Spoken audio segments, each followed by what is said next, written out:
Good afternoon, everyone, and thank you for joining us today. My name is David Roderick, and I will be hosting this webinar where we're going to look at how to adapt your employee benefits engagement strategy for 2021 and beyond. Hopefully everyone can hear me okay. If you just want to confirm in the chat box, if you don't mind, that would be great, just so we know it's coming through loud and clear. And in the meantime, please feel free to ask any questions as we're going, again, using the chat box. And if I can get to them during the presentation, I will. If I can't, I'll pick them up towards the end.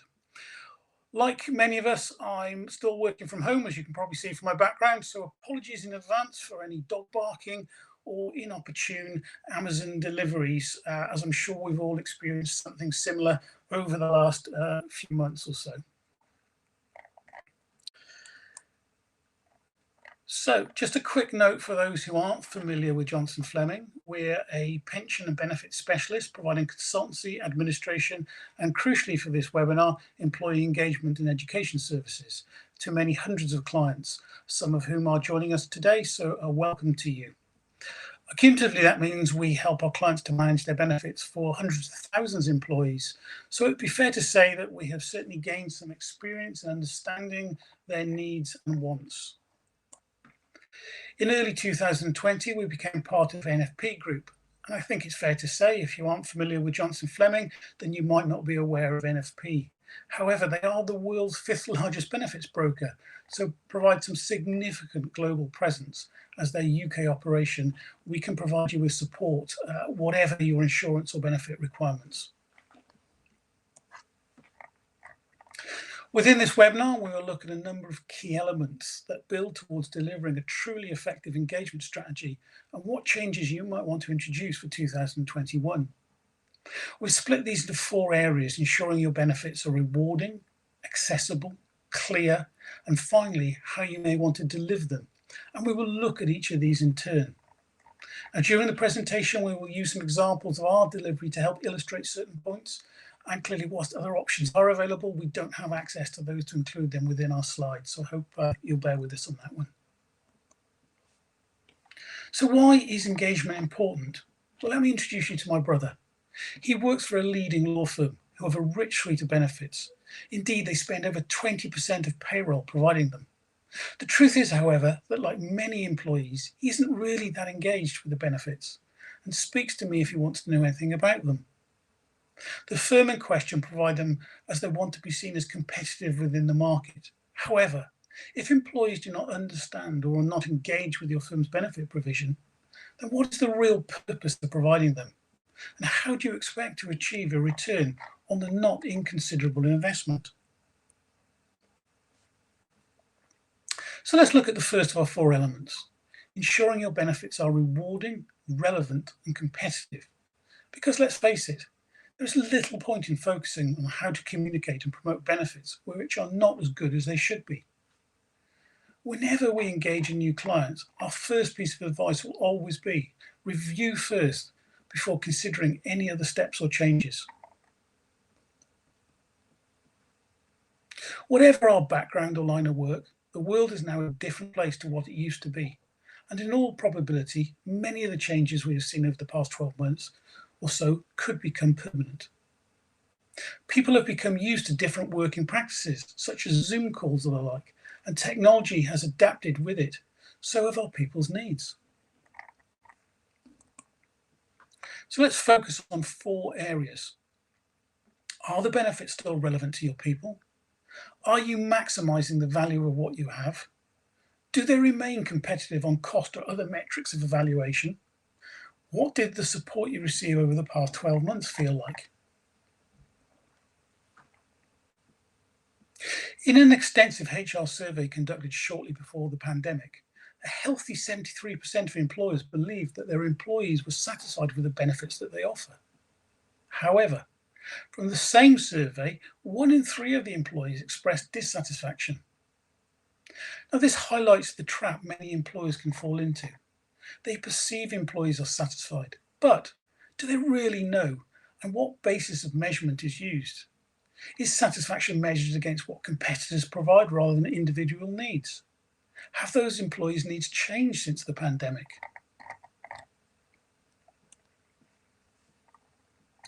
Now, cost is the easy part, and one that the majority of employers will look at from time to time. But even this can be broken down into the core elements of the cost of services, support, delivery, etc. So your review is not simply about headline cost. You should also be considering the usage of benefits, the continued relevance of what is offered, and how this might have changed, as well as the service levels you receive and the effectiveness of your delivery method, be it consultancy support, platform, or any other mechanisms you utilize.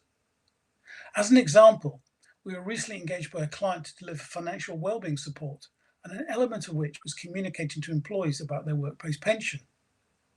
Now, whilst the general consensus within the business was that they offered a good scheme based upon the metric of charges, fund choice, and performance, the feedback from employers was that they wanted a 21st century approach to online facilities, not the paper-based clunky delivery they experience. So the takeaway from this is, when did you last review, and I mean really review, your benefits position? There's a couple of questions coming in, but they're quite lengthy. So what I'm going to do is I'm going to pick them up at the end, if that's okay. The next question to ask: are my benefits still fit for purpose and crucially relevant to the changed world? There's been an explosion in providers offering virtual GP and associated benefits throughout their apps, which has been one of the most popular innovations over the past 12 to 18 months. Are you benefiting from this? And crucially, have you communicated the range of benefits they offer and how to access them? If you have, did you measure the changes in take-up to evaluate the effectiveness of the communication? Have you considered expanding gym membership to an any gym strategy due to change in working location, or even membership to be extended to a Peloton or something similar? Have you updated your cycle to work scheme to allow for higher limits that encompass e-bikes or even scooters? Now, these are just a few thoughts, and there are potentially many other areas which could benefit from a review at this point in time. How have your providers behaved in the past 12 months? Did you see a reduced service from them, or did they step up to the plate? How was their communication about the pandemic and any changes introduced, and how was this received by your employees? What about your benefit consultants? How did they change their delivery to support you? Did you get support over things like furlough and pension payments? What about providing support to employees over financial and mental well-being? Did they engage providers to provide support to employees with webinars or other media? Providers who went the extra mile during a period of crisis are more likely to deliver a service-oriented proposition as we transition back to normal and into the future. The second element we will consider is, how can you make your benefits more accessible to your people and in turn improve their engagement with them? So just out of interest, where do you currently host your own benefit information? If you just take a moment just to answer, just be interesting to see from this audience what that split looks like.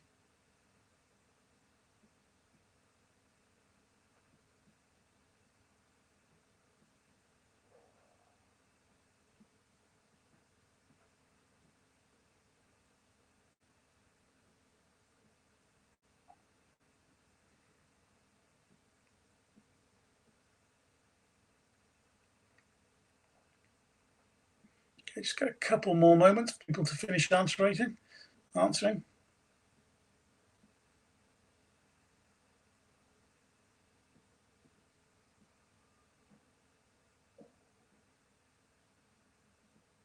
Okay, well, that's lovely. Let's have a look at those results.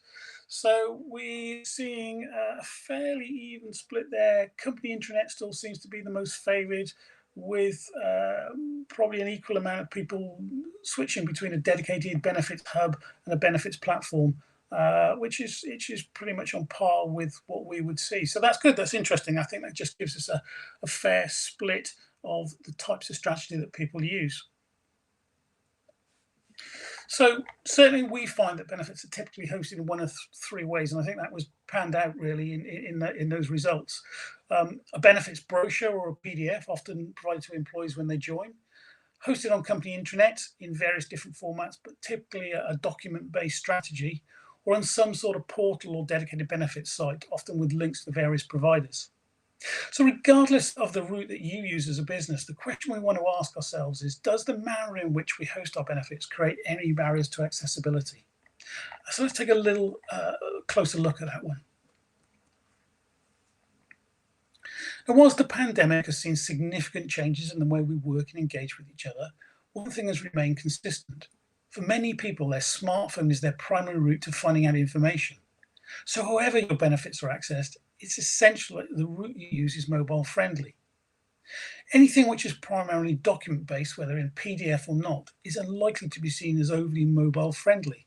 And that's assuming you can access your company portal via your phone. The beauty of a mobile optimized delivery is its ability to be interactive, to allow people to understand the impact of the decisions they're making, such as this example, the cost of life cover or using salary sacrifice. Unfortunately, you just can't deliver that from a PDF. While some platforms or apps can go some way to addressing this, not all are truly mobile friendly, and anything which requires more than a couple of clicks to access information is probably starting to disengage your audience. Now, as technology develops, such as the rollout of 5G, the use of mobile devices will continue to dominate the way people access information. So a strategy that doesn't have mobile optimization at its core is likely to create barriers to your engagement. If I asked the question 18 months ago, who has used Zoom, Teams, etc., I suspect the response would have been fairly low. But now it's part of our day-to-day life. For many of us, life has changed, and it's probably changed forever, the way we work and engage with both people and services. Our benefits and the way people access them need to reflect this and not be stuck in a strategy that used to work in the 2010s. We should also think about when people will access their benefit information. Many won't be looking at it during 9 to 5, or should that be 8 to 6, or whatever hours people now work. The chances are they will want to access them when looking at booking a holiday, if we can remember those, or when planning with a partner or friends or family. You need to ensure that they have access to your workplace benefits. It's barrier-free, and crucially, at any point your employees need to use it. To allow for mobile optimized with anytime access, your benefits are going to need to be hosted online in some way. But this doesn't have to be via a full-blown benefits portal if you don't have one. You can create your own mini benefits microsite, or even develop your company's intranet hosting to have a benefits portal. Whichever route you use, this will help you to signpost to employees where to access benefit information. So there are a few points worth considering. The less click-throughs, the better. We've been conditioned as users to only have 1 or 2 clicks to be able to access what we need, be it via our Apple device or Amazon purchase, etc. And we subconsciously correlate having to go through multiple stages to access information as a poor user experience. Easy links to your benefit providers are fine, but try to avoid referencing to the provider to download information, as once again it creates a longer user journey and puts up more barriers to access. As we've said, PDFs or other documents tend not to render well on mobile devices, so try and have the important content easily accessible and fit on the screen. And finally, always ensure that you signpost where people can access help when they need it. So having ensured our benefit offering is in the best shape it can be, and having created an easy way for employees to access them, the next stage will be to consider the content, as unless we are able to communicate and engage, the initial 2 steps are unlikely to achieve the desired outcome. I think this is a trap some employers can fall into when they host a benefit platform, thinking that just because the benefits are now available online, the job is done and employers will be engaged with their benefits. What many then learn is that whilst engagement may initially spike when you launch the shiny new platform, this can soon wear off. Now, many modern platforms have specialized communication modules, but unless they are utilized correctly, it may simply become another message in a sea of clutter that arrives in our inbox daily. The way we engage employees and provide the information are fundamental elements to achieving our delivery goals. So remember my brother and the way he relates to his benefits? Consider engaging employees with the benefits as a journey And rather than using a descriptive list with things like life cover, pension, or private medical, which, let's face it, are unlikely to get too many people excited, focus on the destination to get someone interested rather than a detailed explanation of the route. So change the way we approach communication and start from a what perspective. What is life cover, EAP, or critical illness? And remember, we're initially trying to engage people with the benefits. So try and avoid too much focus on details and T's and C's at this stage. Now, that's not to say that this stuff isn't really important and your employee should absolutely have access to it, but perhaps not at the beginning of the journey, as it's highly unlikely it's going to help engage your people. After we have communicated what it is, let's move on to the why is it important. Try and explain why it is relevant to me as an individual. Try and focus on the key benefits and not the features. Using the old marketing parlay, you should be selling the sizzle, not the sausage. Think about the language you are using. Avoid benefit terminology or terms and conditions. As long as people have easy access to the more detailed stuff, that's stage 2 of their journey. As your entry point, keep the language simple and easy to understand, and keep it bite-sized. Nobody wants to wade through a 25-page document full of insurance-related terminology.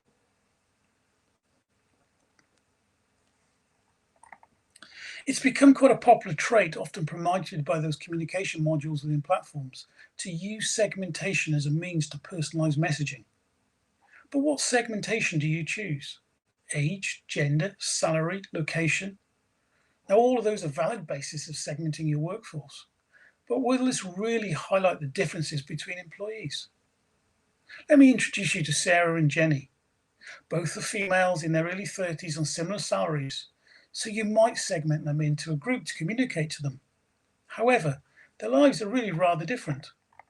Jenny is married with young children and has recently bought a house with a partner. Sarah, on the other hand, is single without dependents and has just bought an investment property. They have very different needs and priorities and what they are looking for from their benefit package, so communicating them in the same way may not really be the most effective way to engage them. Try to appeal to everyone. So rather than adopting a one-size-fits-all approach or trying to pre-evaluate individuals' needs based on segmentation, try and create messaging that offers multiple profiling and allow your people to choose whichever messaging resonates best with them. In a recent example we undertook for a client, we created short, bite-sized communications and video clips designated by circumstance, and we let each employee choose whichever clip they felt was the best fit for them. Now, this allowed for delivery of messaging on, say, something like life cover in a different way for someone in different stages of their life or circumstances. So just to illustrate that point, let's take a very quick look. Insurance provides a lump sum payment on death. I know it's not a pleasant subject, but in the event that I die, the person that I nominate would receive a lump sum payment of 4 times my salary, and it's paid tax-free. My children have all grown up and left home. So the background to this project was a client launching a third-party benefit platform against the backdrop of generally poor engagement with benefits. So we're sharing this with you just to highlight the value of a different approach where we created a journey. We engaged employees with the benefits, provided multi-dimensional, easy to understand communications, which in turn led to a significant upswing with the benefits. So the proof is obviously in the pudding, so hopefully this demonstrates that, in this case at least, the approach taken certainly achieved the desired result. And I think that's the point. It's taking that different multidimensional approach to communication that I think is the real driver here, however you want to deliver that messaging. So within our final section, we'll consider how data and technology can be utilized to transform your delivery, regardless of how you currently communicate your benefits. Now, we're not talking about segmentation, but how we can personalize our communications. And we don't just mean putting somebody's name on it. Remember Sarah and Jenny? As we've already said, we are all different and we're all likely to need access to our benefits at different times. So how can we create a truly employee-centric communication that appeals to individuals at just the right time? You may not realize it, but you already have the means to do this, regardless of how you currently deliver the benefits. You hold a wealth of data about your employees and key moments in their life stages, and data is the key to creating that truly effective strategy. From various systems, you'll be aware of their age, salary, marital status, dependents, and where they live and place of work, as well as much, much more. As with retail experiences such as Amazon, data analysis can be used to identify needs and wants and deliver messaging and engagement at key times in your employee's journey. This is not using segmentation as a blunt instrument, but you can harness your data to talk to your employees as individuals to deliver that employee-centric experience.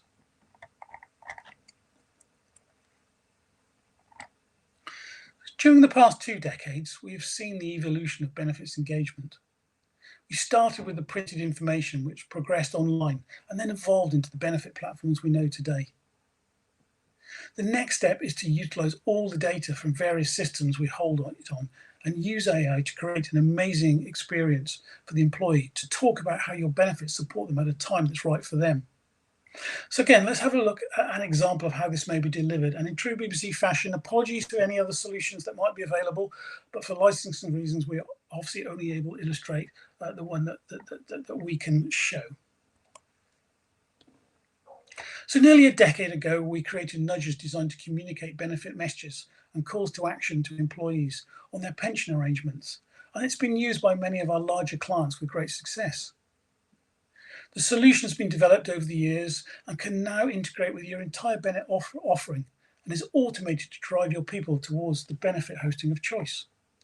So in this example, Archie's just been promoted, so we can automatically communicate to him the impact his promotion has on his benefits. HR doesn't need to transplant data or create a marketing exercise. It just happens at the right time and without hassle.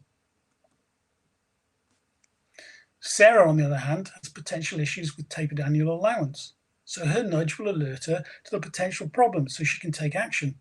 Again, messaging that is relevant, personal, and time appropriate. Nudges are not simply employee-centric messages, but crucially will also help to drive actions. Each nudge gives the employee an ability to respond immediately to the message they've received in just one easy click. So no putting that aside and thinking, I must look at that later. These prompts can be linked to whatever response mechanism you choose. This can be your intranet, benefits portal, HR, or external support services if you engage those. Nudges can apply to all the benefits you offer and can be fully automated to be sent when relevant to an individual's circumstances.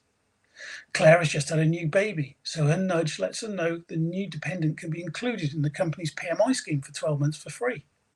In 11 months' time, she'll get another reminder that the free cover period is almost up, and does she want to extend her PMI to family cover? Hassle-free AI messaging can provide you with the next level of engagement for your benefits, regardless of how you host them. And the real beauty is you don't need to plan a communication strategy, as every individual in your organization has their own personalized one. So let's just recap on what we've covered.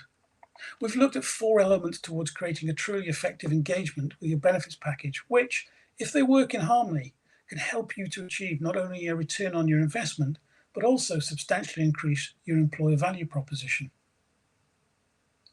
Stage 1 will be to review the benefits to make sure they're as good as they can be, and crucially, that they're still relevant. Stage 2 is to ensure that they are accessible to all employees and you do not have any barriers in place to prevent your people accessing what they need to know when they need to know it. Stage 3 will be to communicate in a way that is easy for employees to understand, using bite-sized information and messaging that relates to each and every one of them. One size never did fit all, and that's equally true today, as it always has been. And lastly, stage 4, appeal to them as an individual. Ensure the messaging is appropriate and relevant, and use push techniques to engage your people to drive actions, not just publish and hope it gets viewed. So, thank you once again for joining us, and I hope you found the session useful and taken away a few ideas. If you haven't already got a copy, we've recently published a guide, so feel free to download one from our website or email inquiries@johnsonfleming.com, and we'll be happy to send you one. So we'll open the floor now to take questions, but if you prefer to talk about your own circumstances and how you might apply some of these ideas, why don't we grab a virtual coffee so we can chat through your thoughts in more detail? Just message me, we can get something set up. Either way, the chat box is now open for questions. So let's have a look if there's anyone.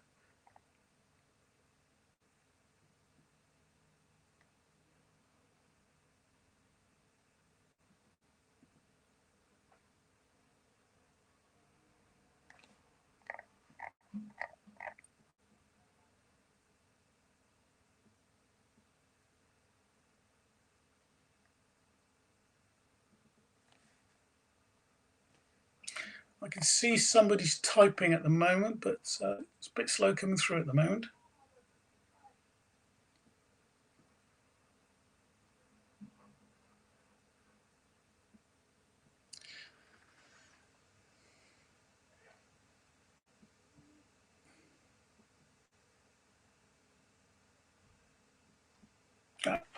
Okay, I see there was a question from Anna. Is there any data available for late 2020 or Q1 2021, given the pivotal shift of demand and situation of employees? We're starting to see some data. We're starting to see some change of interest. I think it's probably a little bit early at the moment, Anna, to see that data published. But I would imagine that in the next sort of 3 months, we will start to see that coming through. We certainly have seen some nudges, some trend analysis and change of modelling behaviour from people in terms of usage and things. Again, it's probably just a bit too early to see that published, but I think we will start to see that very, very shortly. I've got another one from John. Hi, Dave. The nudges that you showed, are they an off-the-shelf product? Yes, they can be used independently, John, with whatever solution that you currently run. So they're definitely something that can be integrated into your existing offering.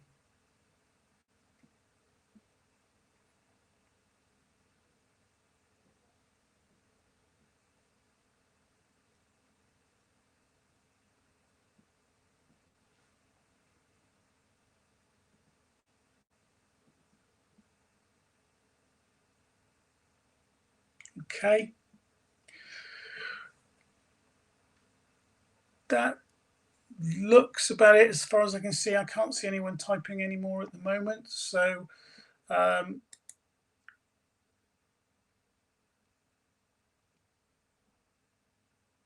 actually, do have another one, sorry. What changes in benefit offering have you seen since COVID started? As we were trying to highlight, is that I think it's just adapting to people's change of environment. I think there's been a greater need for self-support. So we showed the example there of the online medical GP facilities and just adapting things. Again, I'll just use the simple example of the Peloton. A lot of people offered gym membership, wasn't available. We couldn't go to gyms for long periods of time. So switching to something else. And I think it's just a situation of thinking on your feet a little bit and looking at the way benefits need to be used. Clearly, a lot of people have become more aware of medical frailty, shall we say. So again, promoting things like the EAP, promoting the value of the life cover, or the group income protection benefits, I think, again, is something that's become much more prevalent. As part of the role we do is a lot around financial well-being with clients. And again, this is the sort of question that tends to come up when we're doing that with our clients' employees, is an increased desire to know much more about that.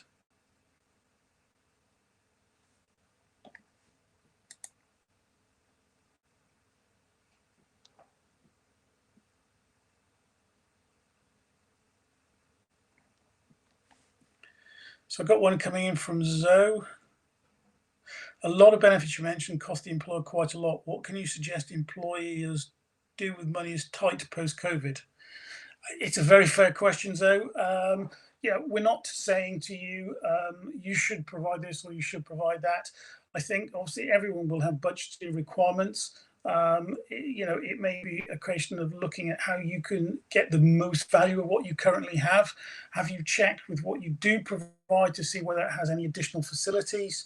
Some of the group life providers, if you offer a group life scheme, for instance, now have apps which sort of promote healthy well-being. Certainly a lot of the income protection people do. You know, what facilities does your EAP, if you offer one, if you have one, again, through your insurances, have?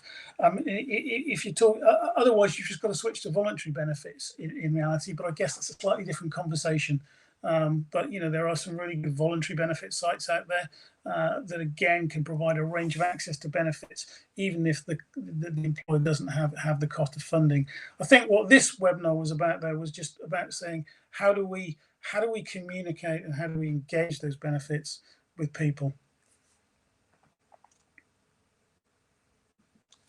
I've got another question from Carol.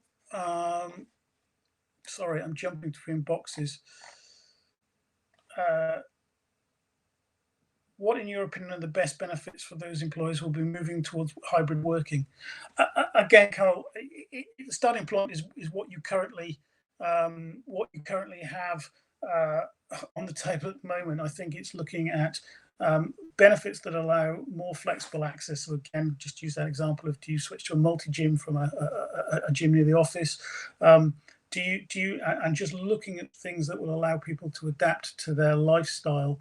I think moving towards more flexibility. I know there's been a lot of chat on sort of REBA and things lately. There's been an upsurge in people looking for more flexible benefits recently. And again, I think that's reflective of the changes we've seen in the last 12 months and people perhaps wanting more choice and more accessibility. In terms of best benefits, again, it's a difficult one. Happy to talk to you one-on-one on that, but it would need to start with what you currently offer and how can we adapt that, I think.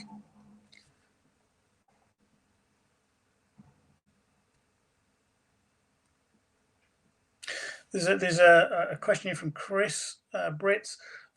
What ideas do you have for companies to help employees deal with the pressure in the current working environment?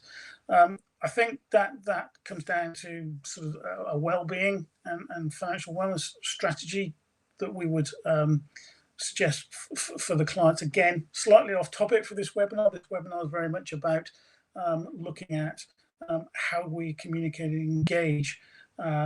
Certainly, yeah, additional support facilities and looking again at that fundamental of what do we currently offer, what facilities does it currently provide, are we maximizing those facilities, and are we communicating them effectively to our employees to ensure that they know that there is pathways to support if they need them. As I said, Chris, slightly off topic, but hopefully that's provided you with a response.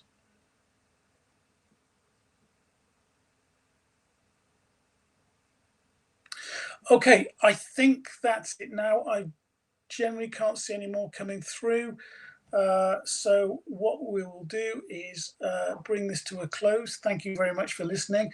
As I said, if you do want to pick up anything with me, please feel free to drop me a message.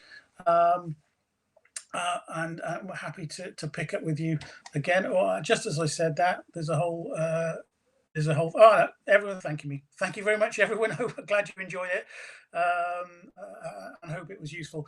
Listen, hope everyone has a great rest of their day. As I said, if you do have any questions or anything you want to chat about, just drop us a line. We'd be more than happy to have a quick Zoom or conference call with you and discuss how we may be, you may be able to apply some of these thoughts to your circumstances. But on that note, enjoy the rest of